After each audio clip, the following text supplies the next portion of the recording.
Greetings and welcome, everyone. It's All You Can Geek Gamescast, episode 362. I'm one of your hosts, Jim Gass, joined by Mike Siniti. What's up? Corey Feinsod. Greetings. And Tony Korkanakis. Yo. Welcome, listeners and viewers, to episode 362.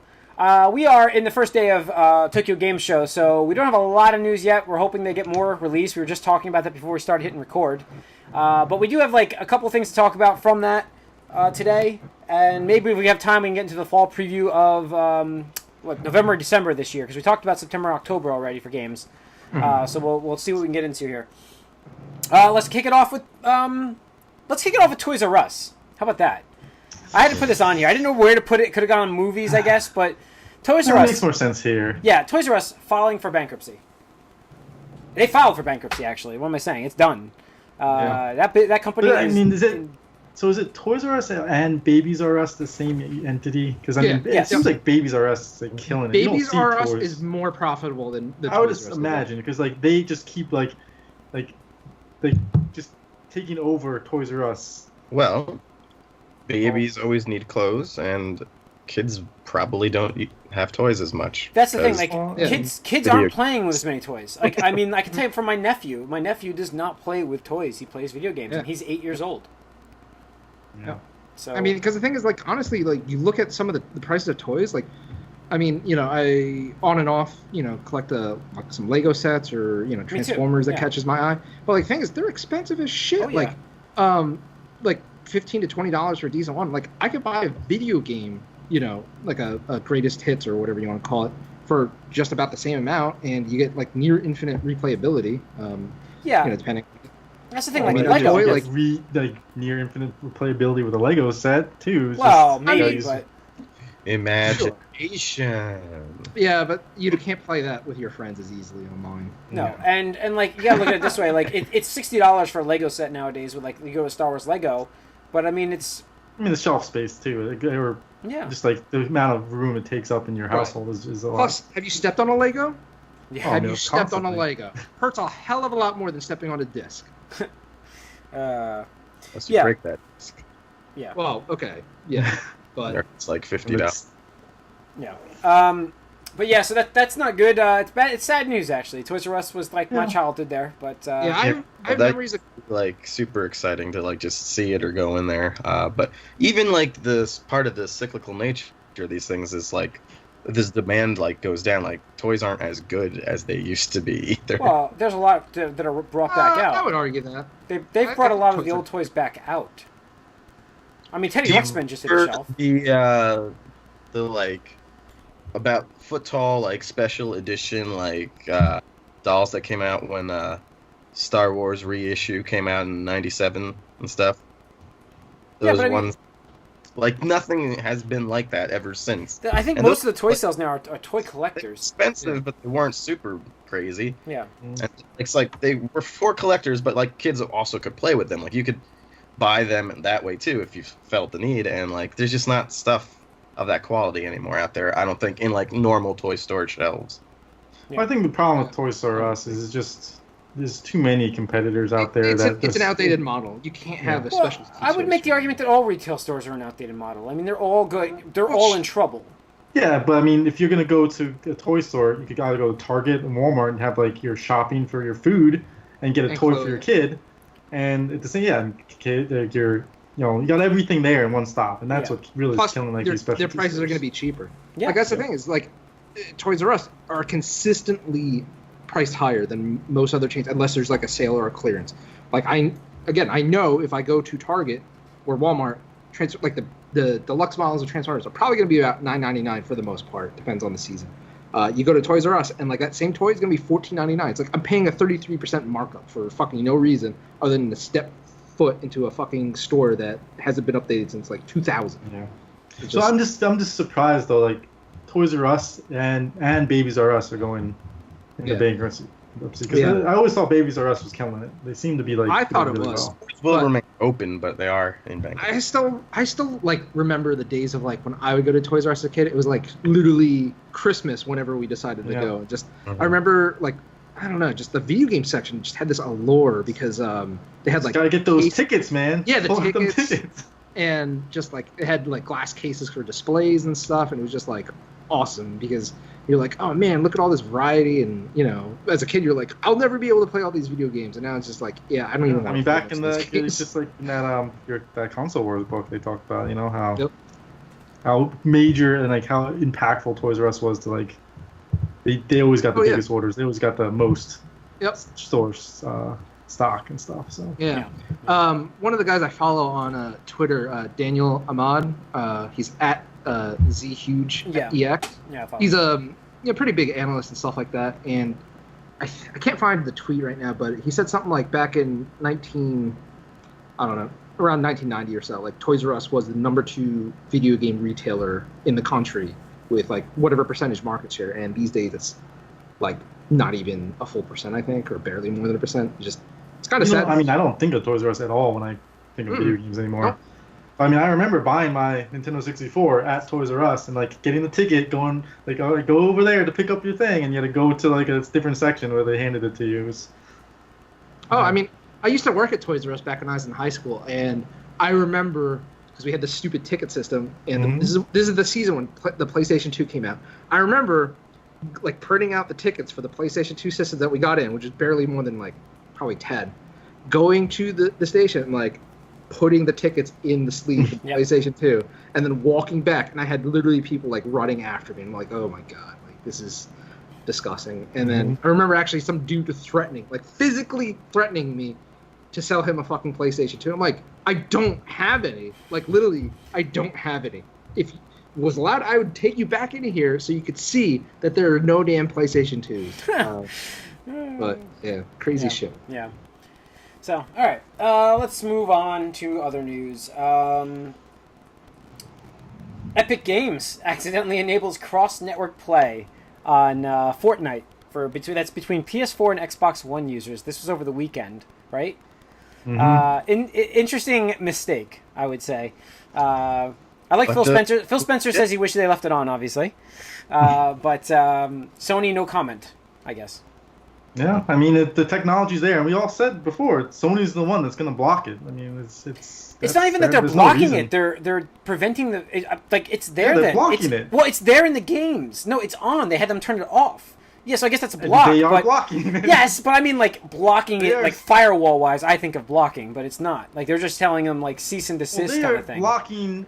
They are blocking it from happening for the consumer. They're stopping it and preventing the consumer from being able to use the feature that would just be consumer friendly for everyone. It's there. Like I didn't realize that it was something that easily.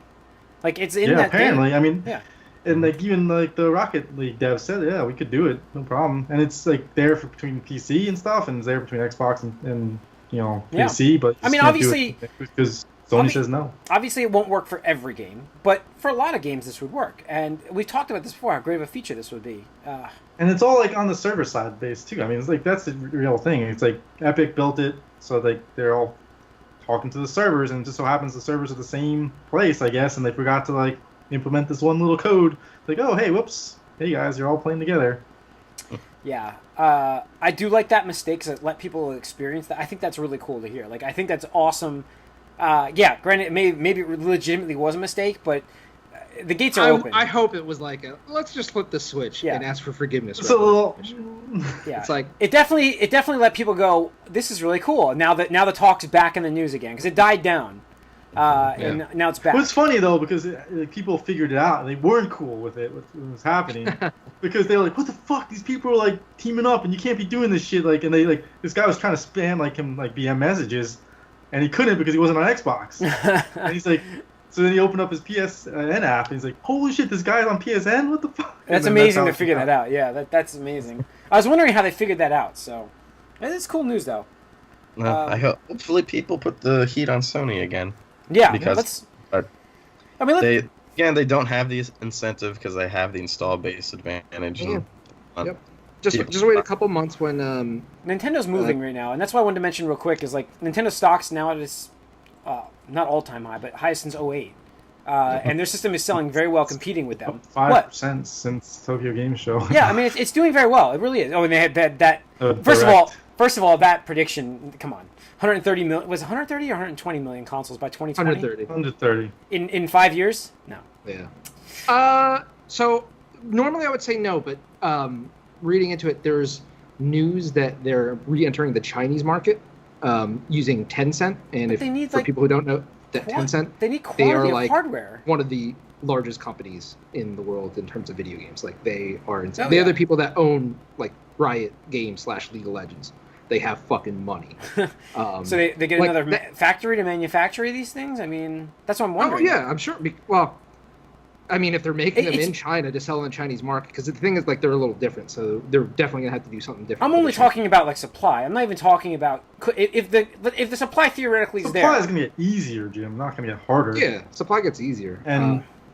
And like, so hold on. Let me just finish this Chinese thing. So Tencent is again like the number one publisher, like what do you call it, in Asia? Like they make insane game. Like they make mobile games that MOBA clone that they showed off on the Switch is like one of the highest grossing apps on the App Store over in the Asian market. So it's fucking crazy. So that deal, combined with the fact that Nintendo's going to leverage them for the Chinese market because their games appeal to the existing Chinese gamers, can potentially open up a big market for them. And I would point to PlayStation 4 sales and it being so good this generation because they re-entered the Chinese market. Yeah, the Chinese market's been very good. I mean, and that's how they're outpacing the PS2 still. I mean, they really are. They're at 60.4 million consoles sold, which is pretty impressive for the PS4.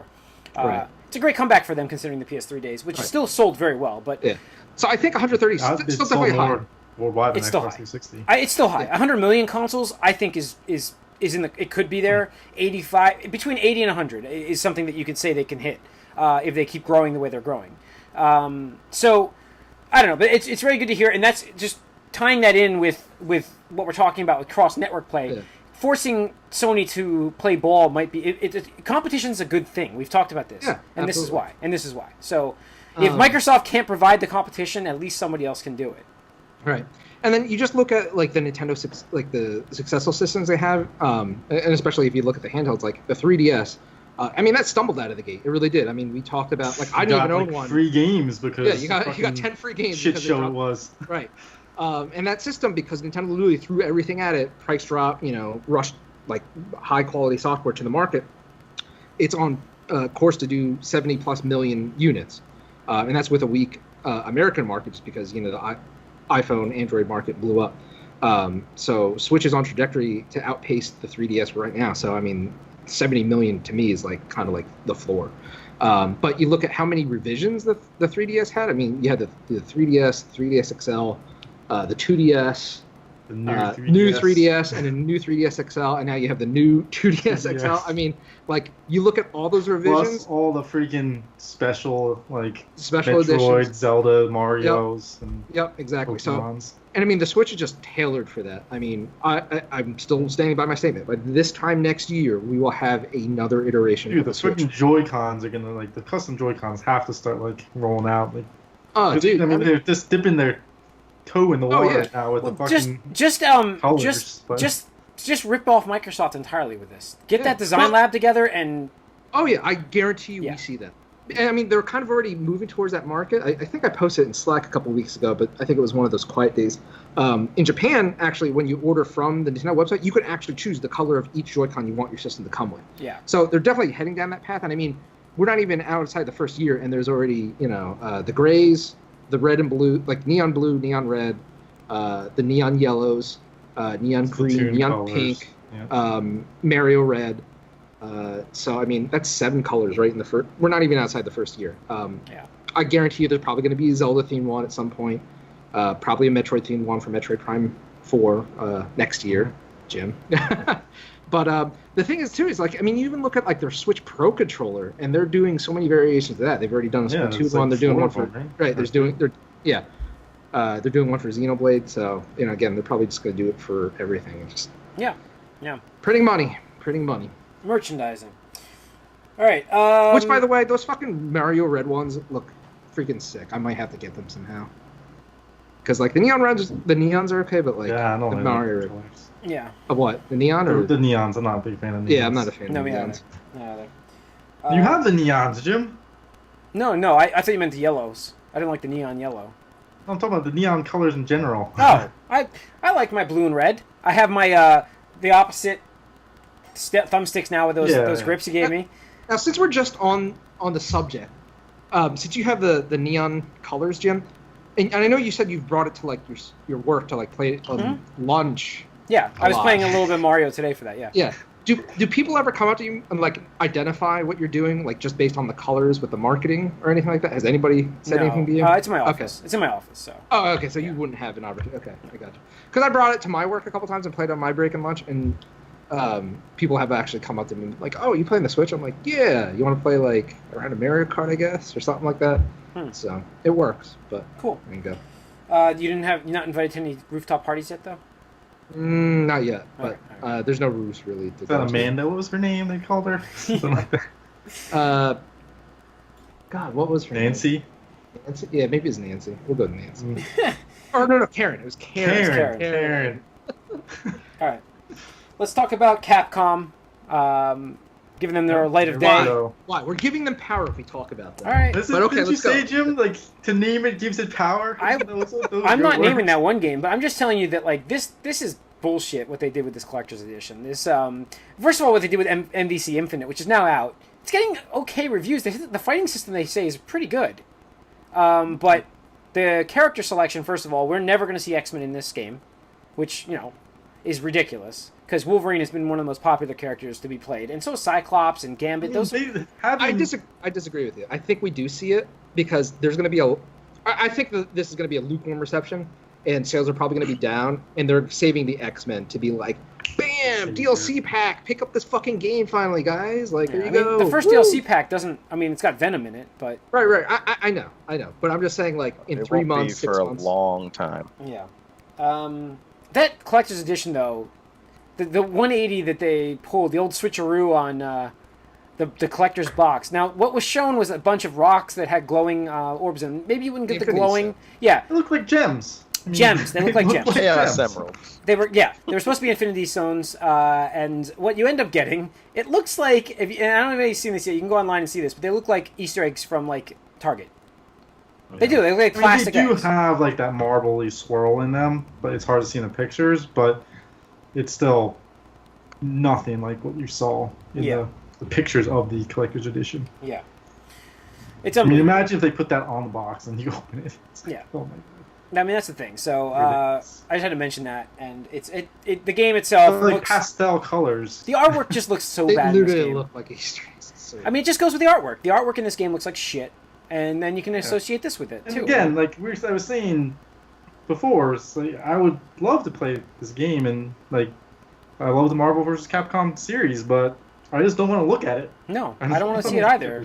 I'd rather that they quietly retire this game. And they even said they're patching Chun-Li's face, so it looks better. I mean, when you have to come out and say you're patching people's faces because they look like shit already, come on. Fucking Capcom, they're a disaster this generation. I mean, just the debacle of Street Fighter V and how that fucking failed for numerous reasons, and then this just looks like a rushed fucking mobile piece of shit. I mean, the fighting game, like everything I've read about the actual gameplay system sounds fine. It's just they're like, yeah, it's a shitty coat of paint on this product. It's like, it just looks cheap and cashed in and just whatever. So fuck this game, fuck Capcom. It's so disappointing. That's what it is. I don't know. I'm of the moniker. It's like such a great library of like. That's what I was saying. They can just. That's what I was saying. Out of all the characters, and just even aside from like the X-Men and Fantastic Four shit, let's put to the side. You still look at the Marvel roster and you're like, what the fuck? Like, really? That's the best you could do. That's the best. And not even like if you're talking about Marvel bullshit about them wanting to push their like movie properties. Let's look at Capcom. Out of all the stuff that Capcom does and all the franchises they have over 30 years of popular video game stuff, I mean, they just pick garbage, absolute garbage. And the worst part is they could have just started with the roster from Ultimate Marvel vs. Capcom 3 and then gone from there, but they didn't. So it's like you went backwards. Imagine like a new Smash Brothers game coming out and they removed more characters than they added. Like, sure, okay, makes sense. Yep. No. Yeah. All right. You blend into your chair, Jim, when you have your head down and your hat in your chair. Camouflage. Last week I wore my white hat. This one I chose the the black hat. Nice. But let's go into TGS, and then we'll get into what we've been up to, and then do a fall preview. Sony had their press conference yesterday, so we got that news. I gotta say, they surprised me with how much VR they talked about. Yeah. Yeah. It's because the Japanese market is very receptive. Yeah, I was gonna say the Japanese have been like lining up for it. So. I mean, we're getting a remaster of a remaster, Zone of the Enders. Zone 2, actually, right? This is Zone of the Enders 2. Yeah. That I'm actually interested in. That is probably the most interested VR-related thing I'm interested in. It's pretty cool. Mech VR was fun. I played a demo for, I can't remember that BattleBots game. But yeah, this game was fun. The second runner, it's getting remastered again, because it got remastered, I think, for the PS3? 3. Yeah. And Xbox 360. And Xbox 360. Now it's getting just a PS4, full VR support. That'll be coming in spring 2018, so that's coming very soon. And then they had a couple other things for VR, which were, let me see, just go over the VR stuff real quick. VR Music Fest. I mean, these are all Japanese games. Some cat collecting sim game. Sure, it's not Cat Girl collecting sim. Yeah, I don't know. I just closed it accidentally. This app did not run right, so yeah, I don't know. They have some cool. I mean, there's some cool things that they have listed. I'm surprised they talked about it, but the biggest stuff they talked about was they gave a Monster Hunter World release date for January 26th. Showed a new trailer for that, and it's gotten pretty good reception actually, considering the first reception it got, which was not good. This one actually. This is a full blown like the next Monster Hunter. Yeah, I think that's why. I think people were confused when they first showed it off. Like, this is not what we expected, but then it was a poor job of showing what it really was. Yeah, I mean, it's getting a special edition themed PS4 Pro console. Seems like Sony's finally. I would hope it would be a Pro. Seems like but they haven't been doing that. It seems like Sony's finally starting to do that. Like Destiny one's a Pro. So. The new Shadow of Colossus trailer launched. The game looks phenomenal. I think it looks great for what they're. It's a remaster, and they're doing a great job. It's not a remaster. It's a remake. Built up. It's built from the ground up. Yeah, it's a remake. It's a remake. Yes. Sorry. I mean, yeah, all new controls and visuals. I don't think they could have remastered it. No. This looks great. I mean, it looks really good. I'm looking forward to this quite a bit. It's supposed to be out next year. They said early 2018. Right? I can't trust it because of this game. Yeah, I can't trust it. Available today, though, Final Fantasy IX with all new HD cutscenes.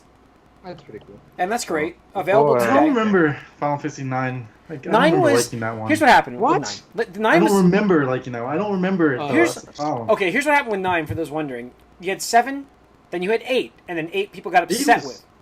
I thought 8 was good. People got upset with 8. Yes, Tony knows. So they got upset with 8. And then Square brought it back to the formula with. I could do an entire podcast by myself on why 8 sucks. Like, I'm sorry if I'm offending anybody. Maybe I'm mixing them up. No, I know 8's got the gun. 8 gun blade. 8 went way over the top with it not being a game anymore. Like, to me, it was the start of the death of the franchise for me, and I not only hate like the designs of the character, the story, the gameplay. At that point, there wasn't much gameplay. Twist. There wasn't much gameplay. Most everything in that game. It was a movie. It's literally offensive to me. It makes my blood boil, and I'm just even more pissed off that I spent hours of my life on that game because, oh god, like Corey, like if I mentioned something and you have played it, you would remember, right? Possibly. 8. So like, Jim, have you played 8? Yes, I have. You beat it? Yeah. Okay, so I'm sorry. I'm going to spoil this fucking game. It's it's fine to do this at this point. It's like 18 years or whatever. Yeah. So they have the summons in the game are called Guardian Forces or whatever shit, and you use them to equip like magic and whatnot, and that's how you become powerful in this game. So at some point, and like that's introduced at the beginning of the game. Like that's pretty much like, hey, you get a Guardian Force, and you could change him to be like Shiva, Ifrit, whatnot. And then towards like the half point to like the last quarter or third of the game, they reveal to you that wow, all the main all your party members, despite collecting them in different places and recruiting them in different places and whatnot, actually all grew up together in an orphanage. And the thing is, because Guardian Forces like fuck with your memories, they all forgot that they knew each other, except for one person that remembered that they were all grew up in an orphanage together, but he just didn't mention it for no reason at all. And it's just like, really? So like, why? Like, what does this add to the game? Fucking nothing. Absolutely nothing. It was a shitty, cheap ploy to like make you feel for the characters and that, oh, they kind of knew each other since they were kids. That's really cute and cool. No, fuck that. Fuck that bullshit. Story's so convoluted. There's actually a fan theory out. I'm sorry, I'll cut this short. There's actually a fan theory out there that Squall actually dies at the end of the first disc when he gets impaled by the icicle from Adia or whatever her name is, like the witch. And the rest of the game is just like him dreaming it or whatever because he's dying or something. So fuck that game. I'm sorry if I offended it. It's fine if you like it. I don't want to take anything away from you enjoying it, but like fuck that game. Yeah. Fuck that game. Yeah. So back to Final Fantasy IX. So Final Fantasy IX's out now. It's available they did now. A shadow drop there. 20% discount to this week, I think. For the first week. Yeah. So it's out there if you want to play it. And you get like a theme and avatars and whatever. Now, PS4. I'm going to go on a little rant here about why this pisses me off with the PlayStation, just in the lack of PS1 and PS2 classics carrying over to PlayStation 4. Because I'm pretty sure that part of the reason why that game is not available is because they're like, hey, we want to sell you Final Fantasy 7 HD and Final Fantasy 9 HD and all this other shit. It's like, cool, but I paid you $10 for this, 6 years ago on my PlayStation 3, and I want to play it. And I don't want my PlayStation 3 hooked up anymore. Yeah. It's like, fuck that. I mean, I don't know. That comes off to me as like really anti-consumer because it's like, okay, I guess you're entitled to do that, but it doesn't make me want to buy PS4 digital titles. Like, I'm super skeptical about buying that because who knows if it's going to be playable on PS5? They haven't said. So yeah, whatever. I doubt it. And that's you got to go into digital and assume that that's not getting carried over at this point. There's no reason for you to believe otherwise. Right. So I'll just fucking get on. I mean, Corey. At least with Microsoft's thing in place, there is hope that Sony will do that for the next generation console because Microsoft's doing that from this point. Yeah, I mean, sure, you can have hope, but if you're a consumer thinking that you're going to be playing PS4 games on PS5, then you're delusional. I mean, obviously you will be when they get remastered, but I'm saying, no, like your digital download that you got for Nier Automata or whatever, that's not going to be you're not going to be able to play that on PS5. I don't see that happening. I don't know. And last bit of news I forgot to add here. Let's give Microsoft a little shout out. Well, let's give Phil Spencer a shout out. He's been added to to Microsoft's 16-member senior leader team. He's now the. Are we done with TGS already? Yeah. Sony? Yeah. Oh, I just wanted to mention 13 Sentinels looks pretty cool. Oh, and okay. The other one, the other game from Square. The last Left Alive. Left Alive. Yes, I forgot about that one. Sorry. Yes, I meant to say that from the beginning. We don't have much for that yet, but it sounds like a cool game. I mean, it's the survival horror. Yeah. Well, it's the people, the guy that designed the Metal Gear characters, and then Armored Core. And the director that did Chrome Hounds. So. Armored Core. 13 Sentinels looks awesome. I want to see more gameplay because it was just kind of showing the characters walking around. I'm like, okay, I get that. I mean, it's Vanillaware, so I'm assuming it's gonna be great, and it's actually a modern day. Go ahead. I'll let you get to that. But modern day, high school looking thing. So it seems interesting, and like giant mechs. That's, obviously a bonus. So it's up my alley. Yeah. But they also announced, I think at Famitsu or something, Dragon's Crown PS4. Yes. Which I'm looking forward to. Dragon's Crown Pro. That was like one of the last games I bought for my PS3, and it was one of those things where I was like, I just don't want to keep this hooked up anymore. It'll be cross-playable with PS3 and Vita. Oh, that's really cool. That's pretty awesome. So, if you guys get that, I think we should play it online. I tried to play that game. I don't know if I got into it though. It was at the end of the life. That was the thing. Yeah. So, but yeah, it is fun though. Yeah. All right. So, Phil Spencer is now the Executive Vice President of Gaming at Microsoft. He's now a part of the 16-member senior leader team for the whole of Microsoft, actually. So they did that today. So he's reporting directly to the top guy. Yes. There's no middleman. There's no middleman anymore. Yeah, cutting that out. So, it's good news for him. Congratulations. It also shows that Thanks, Phil. Make games. I believe it does show that there's still a interest from Microsoft in the gaming arena. If they wouldn't be promoting him if they're just going to cut that division out. Oh, no, right. I don't think Microsoft is going to not make games anymore, but as a exclusive console manufacturer. They're doing games of service. Games of service. We know that. They like that. Right. And how do you make the most money with games as a service? Yeah, make it a service for everything. Yeah. One small bit of news related to that was apparently there's like a Halo pack coming to Minecraft or something, where like you have skins and I guess mods for Halo related stuff.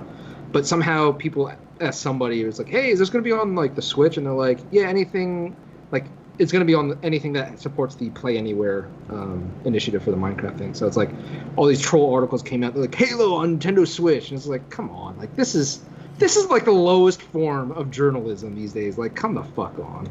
Such shit. Gotta get them clicks, man. Yeah, gotta get those clicks. Gotta make money. All right, let's get into what we've been up to. Then we'll go to the fall preview. Mike, anything new? Anything new? So, I do have Destiny 2. I installed it a week ago, but I haven't played it.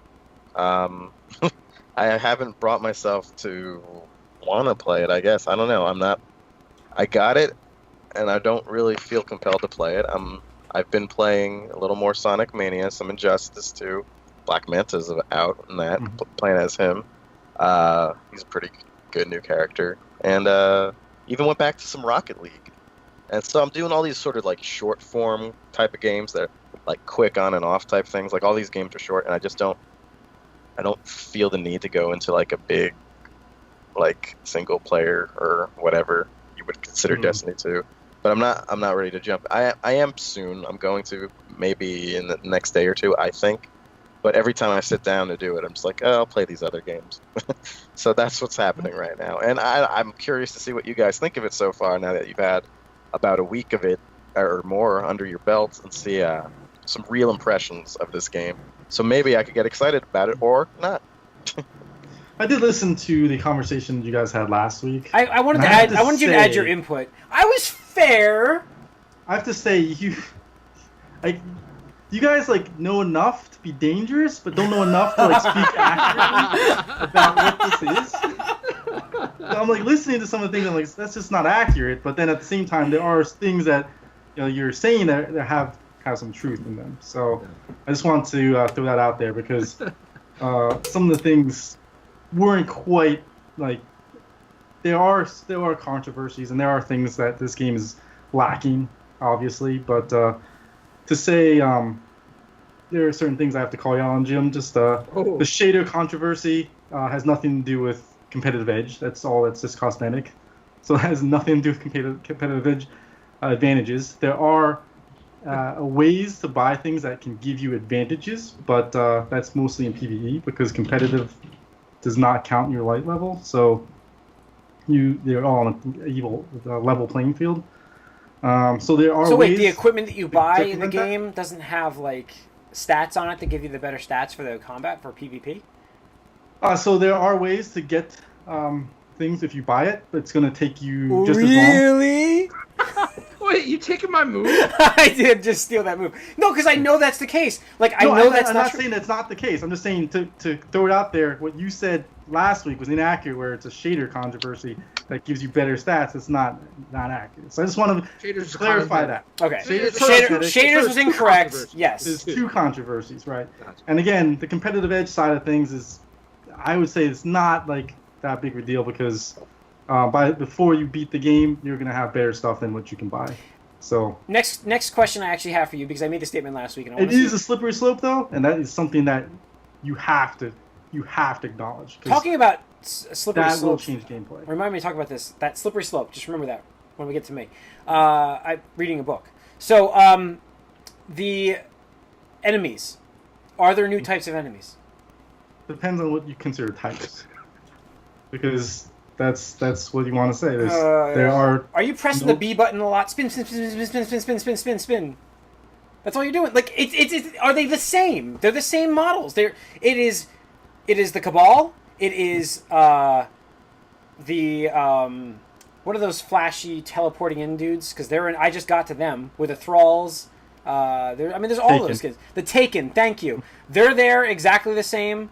The Thralls are there. The what are they called? Sure. Yeah, and they're the same. I haven't encountered a new enemy yet.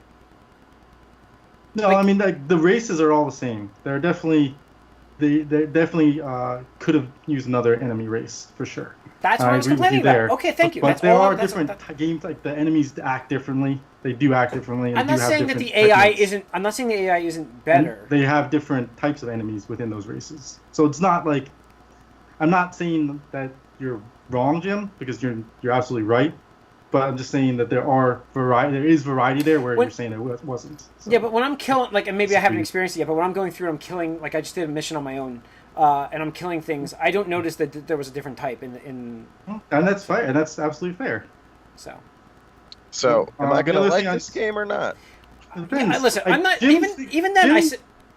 Hold on. What you said last week was this is the worst time to get into it because there's nothing new, and I have to disagree with you there because if you haven't played Destiny before, this is a great time to get into Destiny because now you're getting the Destiny that people were hoping to have when Destiny 1 came out. So to say this is not a good time, I think I disagree with that. Just because if you had played Destiny and didn't like it, then fine. Don't play it. I don't think this game is for you, Tony. I don't think this game is for Jim. I don't know why he got it. I don't know why he's playing it.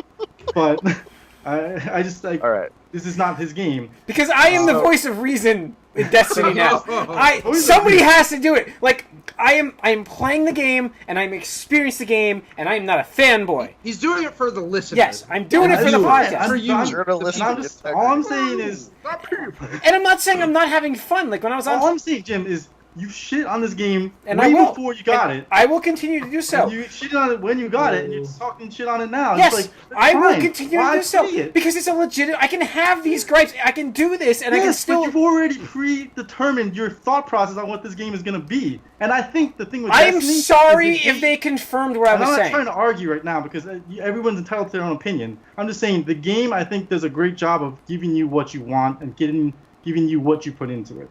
So what you want from the game is what you're going to get from the game, in my opinion. And I'm enjoying it. And just to say, like, this is not a good time to jump into Destiny, I think that's a false statement. I think people should try Destiny if they haven't played it before, especially now because the game is what the developers probably wanted you to play the first time. My Now, point hold on. was What I- saying. what I think that was a statement I made, and it was more so like there's no, in my opinion. Well, I mean, I remember Jim saying, like, don't get Oh, it. okay. You shouldn't be jumping Yes, in. I would definitely because say new people do not get this game. Yeah, No, because but the point like I was trying to make, or maybe I didn't illustrate, was that if you were anyone interested in Destiny 2, like if you play it right now, because like I mean I could say this because it's typical of MMOs, like Destiny 2, like if you waited until like let's say the first expansion, the first DLC, I mean they're probably gonna like nerf a lot of the harder things. They're probably Sure, gonna yes. lower like Okay, you so know. what you're it's saying like, there, I did want to address that too, Tony, because you can say that about almost any game that has continual content. well, no. I know, but And- I'm just saying, like, you know, like everybody's like, oh, Taken King, like if you get Taken King for what they released it for 40 or something for the disc or whatever,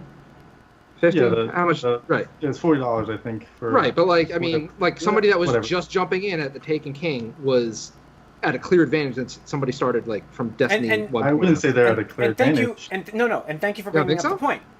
That's what I was going to mention. And when I'm saying that is this for new players, it's because if you were you were not enticed to play this game, Destiny 1, during the Taken King, which is essentially what this game is it much different from that?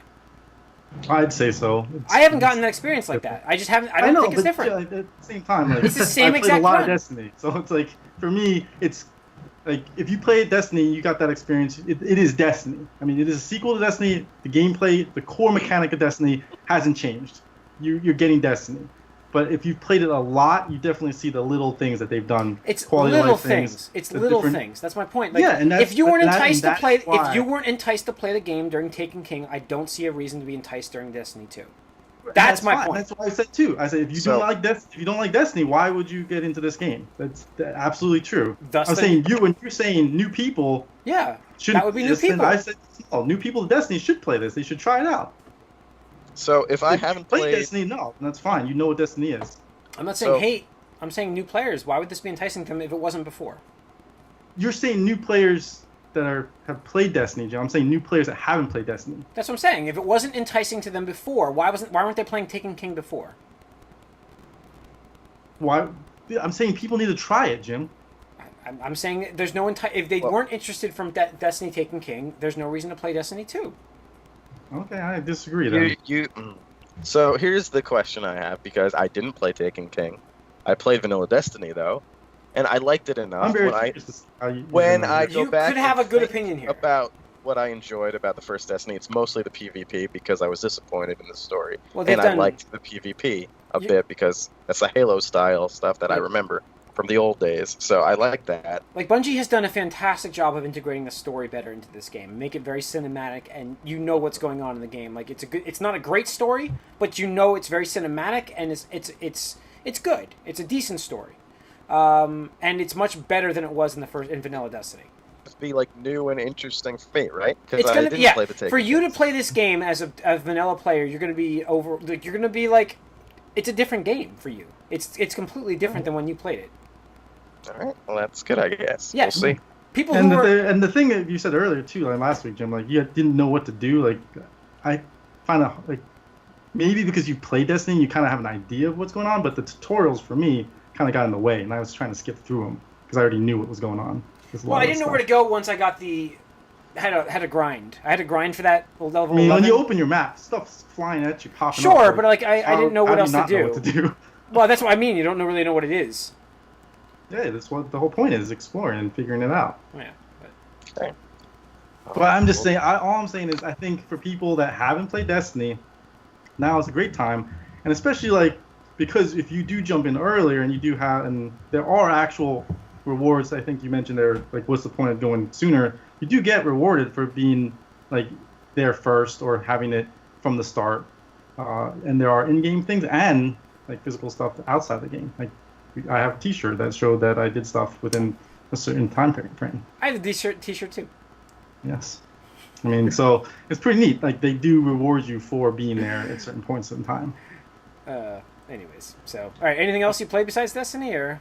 There's this mobile game that I've been playing a lot of too, called Iron Marines. And if you guys on iOS, have you heard of Kingdom Rush? It's a tower defense game. Okay. The guys that made that decided to kind of put a RTS spin on the tower defense thing, and they made a fantastic game. Actually, I think it's been really well done as far as doing an RTS on mobile. Art style's great. It's very cartoony, but they do a great job of implementing the art with the combat and stuff. And they kind of brought it into a sci-fi stage. So it's kind of basically aliens, and then they go to like, AI robots attacking. So it's definitely something worth checking out. It's called Iron Marines on iOS. I think it's on Android as well. From the same guys that did Kingdom Rush, and I'd say Kingdom Rush is probably the best tower defense game on mobile. Okay. And I would definitely recommend this game. It's $5, but that's Money? It costs fucking money? but that's Fuck it's that. I'm definitely- out. Definitely worth it. And then of course I played Octopath Traveler. Yeah, I didn't get to play that. Yeah. I didn't get to play that yet. But go ahead. So is that good? Well, I mean, Tony, did you play it? I'm assuming you Yep. played it. So Yep, I didn't we'll beat talk it. about it. Then, so. Go ahead. Bring it up. Let's do it. Octopath. Did you do the dancer? I did the dude. Okay. I did the dancer, and I'm like, this is an interesting. Risque. Basically, she's Risque. yeah, she's I a heard. little They each have each character has like special like ability or whatever, and like the guy can like Yeah. challenge people to Yep. a duel or something. She can allure Yep. people to help her, and then like in the beginning, she's like working at basically a strip club, where she's a dancer, and the dude that's like the manager there is like just like the worst person's like slaps her across the face. Yeah, I'm gonna like you. Man, that sounds so weird and unique. Like that's pretty original. Like I would have never guessed a manager of a strip club would be a scumbag. I'm It's sorry like if anyone listening very is a much- manager of a strip club and not a scumbag. I kind of doubt that though. But go ahead. It's just very weird because like, all right, it's Nintendo, it's a kid-friendly thing, and it's like an RPG. Sure, I'm gonna like, dad, and like you start off with your dad getting murdered, and it's like, what the, what is going on here? It's like not at all what you would expect from It's a pretty dark from, story. yeah. So it's interesting. I'm curious. Obviously, the Octo path, it makes sense with the characters being 8 characters that you can play through. I haven't played Bravely Default, so I can't speak on if it's using the same combat or anything like that. It's very similar, not exact, but Bravely Default definitely had that system where you can like bank up actions Okay. and then just It unleash. is neat because it does provide us a bit of strategy of when you want to do the like stuff, and so it was cool. I mean, I was definitely looking forward to this a lot. because just the art style, just The art the style. nostalgia for this type of game, and the way that they do the HD and the pixel art and stuff is amazing. So, really looking forward to seeing how this turns out. And I gotta say, the voice acting is pretty awesome. It's Actually. weird though, too, because you're like, whoa, everything's voiced. Yeah. It's like I didn't you're expect playing this. this game that looks exactly. It looks like a Super Nintendo Final Fantasy type game, and they have voices. You're like, wait, that's your brain is like.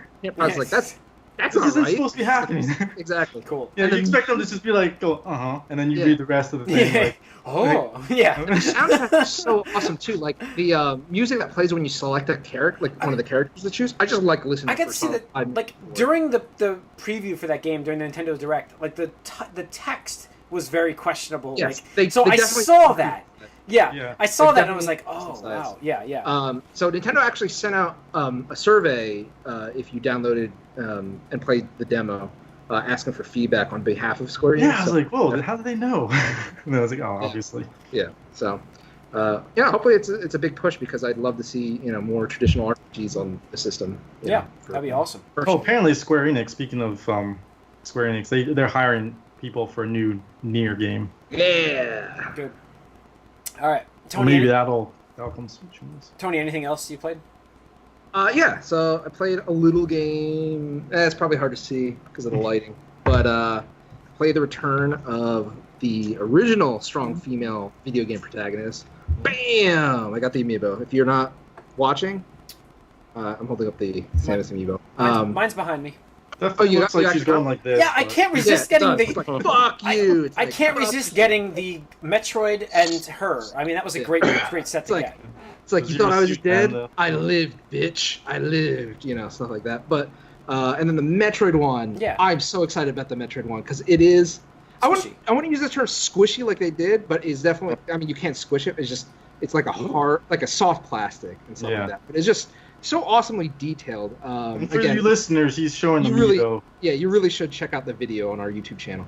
But it's just so cool, and like this is like a perfect example of how far the amiibo have come. So just for shits and giggles, I actually brought out my original Samus from the Smash Brothers series, and again, I'm sorry if the lighting isn't great, but like you can Your see the hand color. behind it so it can focus. Yeah, the orange is like a little flat, and you can see the details. Just It's probably a little too close. There we But, go.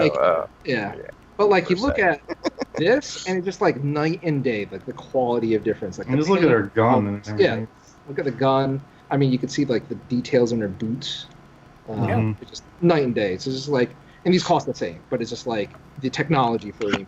And also, they know people are gonna buy them now. Where before they're like, let's just Yeah, exactly. we'll see how this goes. Right, exactly. So it's come a long way. It's pretty awesome.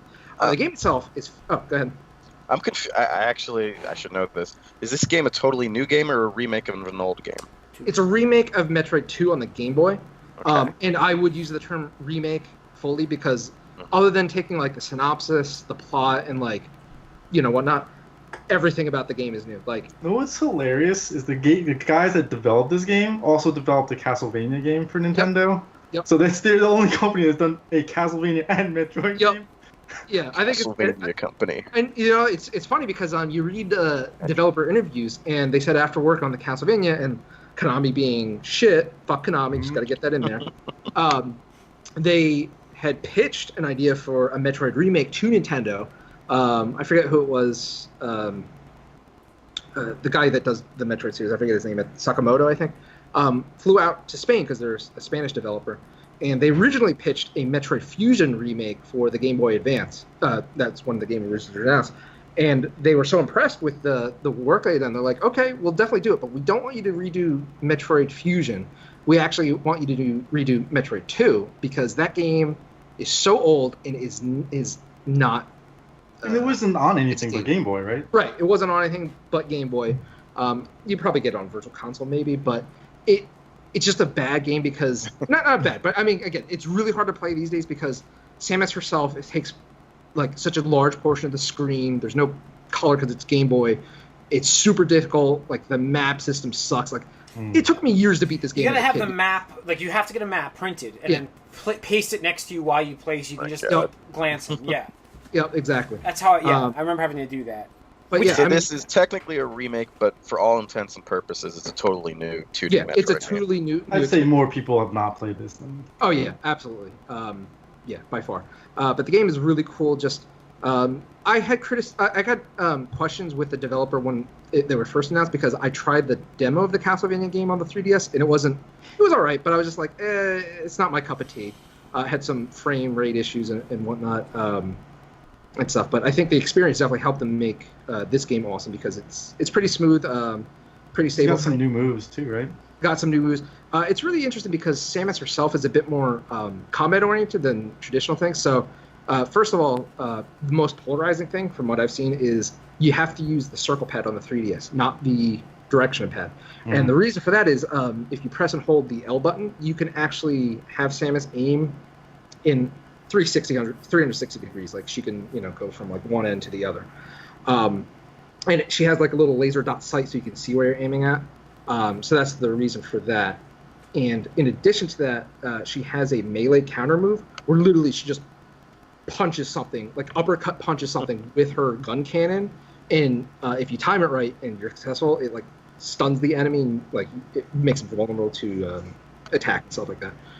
It's just between all of that and, there's some new, I want to say it's called Aeon abilities or something. So you get these suit enhancements, which like the first one I got was like a scanning ability where like it'll help you decipher like secrets on the map or something, or at least tell you where an item is so you can kind of explore and figure it out rather than just be in the dark. Because again, fucking Metroid 2 on the Game Boy, no color, no nothing. It's just like you're like, I'm just gonna bomb everything and hope that something in this room like I missed as a secret.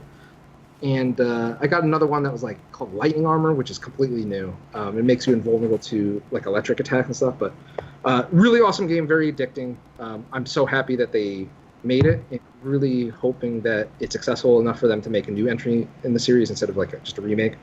But yeah, and it's funny too because I know we talked about it before, but the guys who did the guy who did the Axiom Verge. No, not Axiom Verge, but the fan remake of Metroid 2. Oh, yeah. And people were, and when they got like cease and desist, people were up in arms about it. And that was before, Nintendo had officially announced this. They have actually come out and said please set aside any of your grudges or gripes about the game being taken down. Like, buy this game because we want to see more Metroid, in the future. So hopefully, that guy actually is working on Ori and the Blind Forest. Yeah, he got hired by them. I think they said specifically because of the attention that it got him and stuff like that. But cool. Yeah, it's pretty cool. That's all. Oh no, I'm sorry. One more game to talk about. I picked up PlayerUnknown Battlegrounds over the weekend Nice. for PC. Oh my god, like that game! I could see why it is like so big right now because it is very addicting, super addicting. Like, probably the most addicting PC game I've played since League of Legends, and that was like probably like 6 years ago or so. I mean, they make it so easy to just get right back into. Like that's the whole thing. It's like there's no like stupid crap you have to worry. You're right back in another game. And it's like exactly. It's really fun, and even though it's in like an early stage with pre-release or alpha, whatever they want to call it, early access. It's still so fun. It's good enough that you ignore a lot of the problems, or like because right now the performance is pretty shit. Like I have a decently powerful PC, and it chugs because like there's just so much stuff that could possibly be going on at any point in the map, and there's 100 players, maximum. But the game is super fun. It's really awesome to explore. There's a nice survivability aspect. For those of you who might not have heard about this game, if you basically take the premise of the series Battle Royale and or Hunger Games, it's essentially a video game form of that, where you take up to 100 players, you put them on a airplane with just nothing but clothes and a parachute, and they jump off this plane onto this abandoned island that is full of like weapons and items and vehicles and all that stuff, and it's literally a battle royale. Last man standing wins the game. So I mean, it's really intense because the early game you're like worried about getting weapons and items, survival, all that stuff, and then what happens is, and I'm sorry, I'm using visual aid again. I'm going to try to describe it as best I can for listeners. So after a couple minutes, the game will go, okay, on the map, there's going to be a white ring. It's like, you have to get to this. This is going to be the safe zone. you have like 3 minutes before we start to move on that. So what happens is that area is marked on the map for all the players. So now everybody knows, like, hey, we need to make it to here, because what happens is when it counts down, you have a bigger blue ring that's going to start to slowly shrink until it hits the white circle. And if you're caught in that blue ring, like, it's basically an electric field of death. So you can't just hide at like the far corner of the map and expect to live, for the rest of the game. So it constantly forces people to move and like relocate and stuff.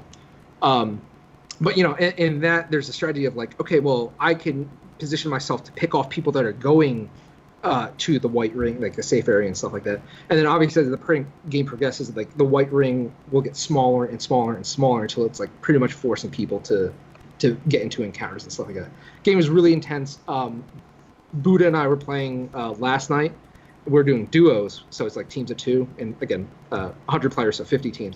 We actually we ranked team, like, survived with, came in at number 3. And it was so ridiculous because we were just like, all right, we got to get to this house. Like, if we get to this house, we're probably set. And we're running to the house, and like somebody just headshots me. I'm like, oh, like, no. And, like, the thing is, like, you have a chance to get revived or picked up, like, kind of like a Gears of War or something like that. And I was like, Nick, don't even do it. Just let me die. Like, because, it's kind of that thing where it's like you wound somebody to get their buddy out there and you kill the buddy then. So it's like, don't do it. So then, like, some guys came out to finish me off and they just pincered Nick. And I was like, oh, no. But it is really, honestly, so fun. I can't wait for it to come to consoles. There was something I was trying to find. There's something about, like, it being, like, the number 1, like, concurrent players on Steam. Yeah, like, it is the highest concurrent player game ever on Steam, which is huge if you think about it, because the previous game was Dota 2, and that's free to play.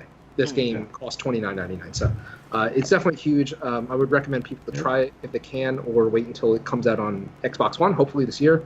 And I can't actually see that being a potential system seller if they market it right. Again, my question there is just if console players are going to hop on board, because it's a bit different than like Call of Duty or Halo or whatnot, but super fun game. I really wish we could all play that together, because that would be a good time. Yeah, I mean, they're going to have cross-play when it comes to Xbox One, so... Yeah, exactly. We'll be on there with you guys. You'll be a lot faster. Well, actually, we'll have keyboard and mouse, I hope, but you'll be on there. We'll, so we'll see. Well, I'll be playing with the controller anyways, my Elite controller. Yeah. I'll just turn the sensitivity way the hell up so I can move. All right. I was just thinking with, we probably are going to shelf the fall preview, I think, till next week, just for time-related issues.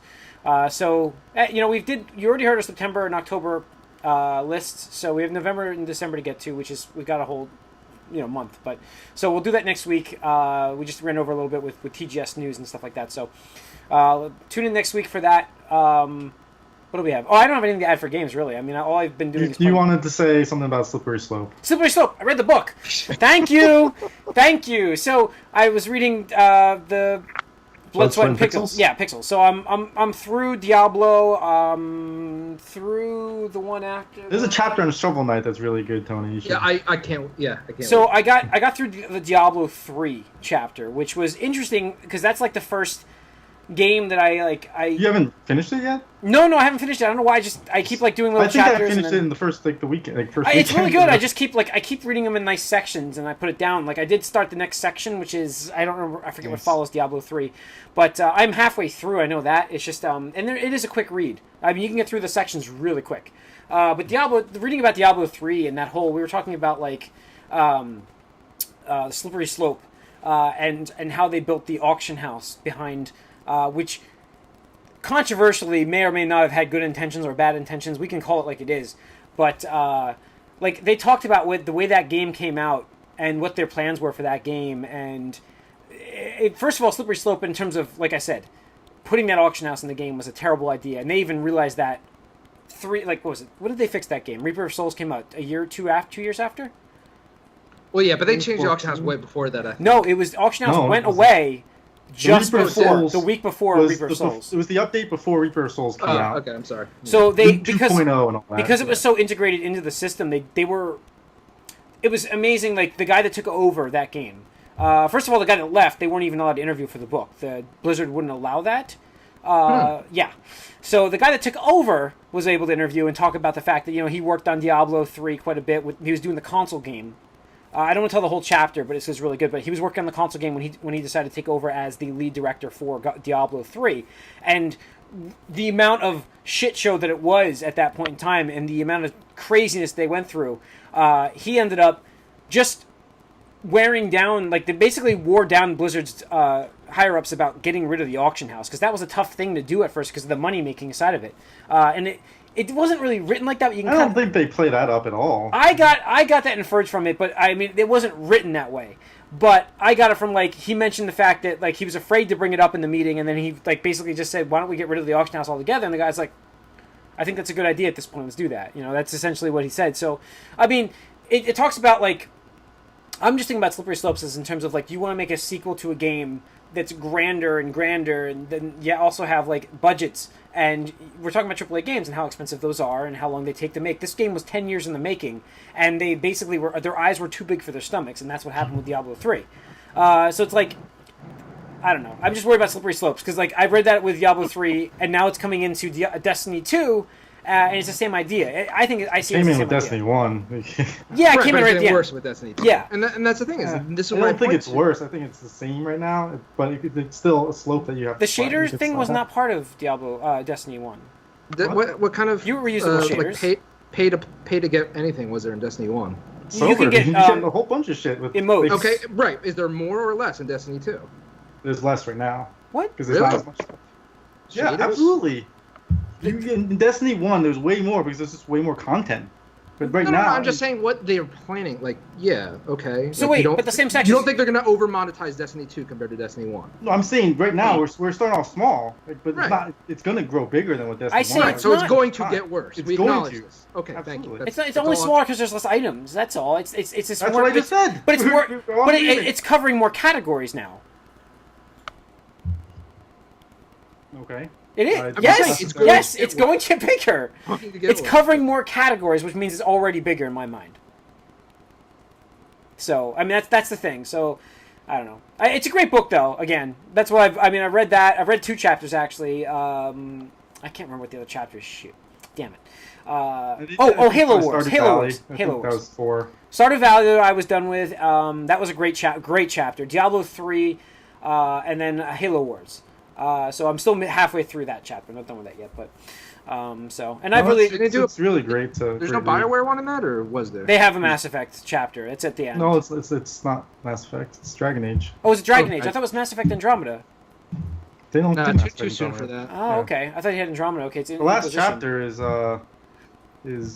a game that never came out. 1313. Star Wars 1313. Oh yes, the Yeah. Bounty Hunter game. And then he does have Inquisition. That's chapter 6. That's right after. I Halo love this Wars. one quote. Is the guy in the it's not really a spoiler. Just this one quote, guys. Like, the thing you think is happening is not happening. That's all he says. And this With you'll what? get the context of that, like when you read the okay. book. But it's just so funny because like what you think is happening here is not happening. Yeah. Did you guys see? I posted in Slack. I don't know if you guys saw, but Jason Schreier posted like a mini blog because people were asking him about his book and stuff like that, and he's like, "This is why video games cost as much," and just related to like what we're Yeah, he talks about Jim. that right away. Like Yeah. he says, like this is the model, and this like with the Obsidian's game.